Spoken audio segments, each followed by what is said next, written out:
चला बनवूया साबुदाण्याचे वडे. सहज सोपे अगदी. पहा, मी रात्रीच साबुदाणे 1.5 वाटी भिजत घातले. ते जरा जास्त छानपैकी फुगलेले आहेत.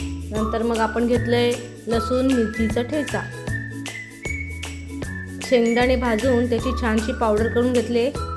कोथिंबीर, आज उपवास नाही आहे तर मी कोथिंबीर टाकायचा विचार केला.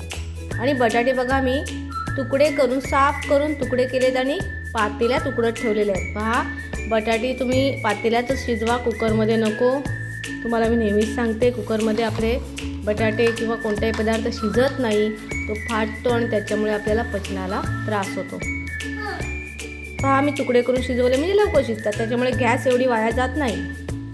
नंतर त्याच्यात स्मॅश करून घेतलेल्या बटाट्यामध्ये मी कोथिंबीर घेतले, मिरची, लसणाचा ठेचा आणि आता त्याच्यामध्ये मी साबुदाणे मिक्स करत आहे. साबुदाणे मिक्स करून मी स्मॅशरनेच त्याला स्मॅश करणार आहे जास्त करून.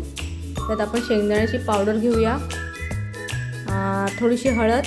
बघा, मी उपवासाची करत नाही, त्याच्यामुळे मी मसाल्याचे पदार्थ म्हणजे हळद आणि गरम मसालासुद्धा त्याच्यात वापरत आहे.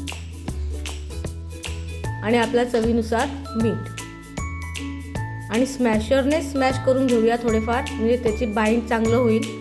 आणि पहाटे पहाटे मला करायचे आहे म्हणून मी जरा वेळेचा उपयोग करून घेते. पहा, स्मॅशरने, पोटॅटो स्मॅशरने जरा काम त्वरित होतं. बघा, खूप छानसे आपण स्मॅश करून घेऊया. आणि त्याचा असा छानसा पिठाचा गोळा, म्हणजे पूर्ण असा आपला डो कसा तयार होतो तसा तयार झालेला आहे.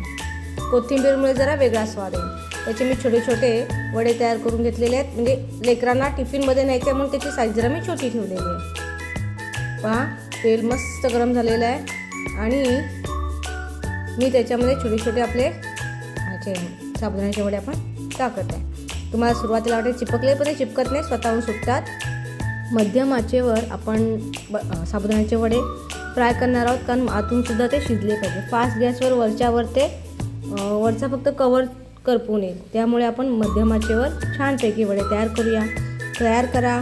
आवडले तर लाईक आणि सबस्क्राईब करा. थँक्यू.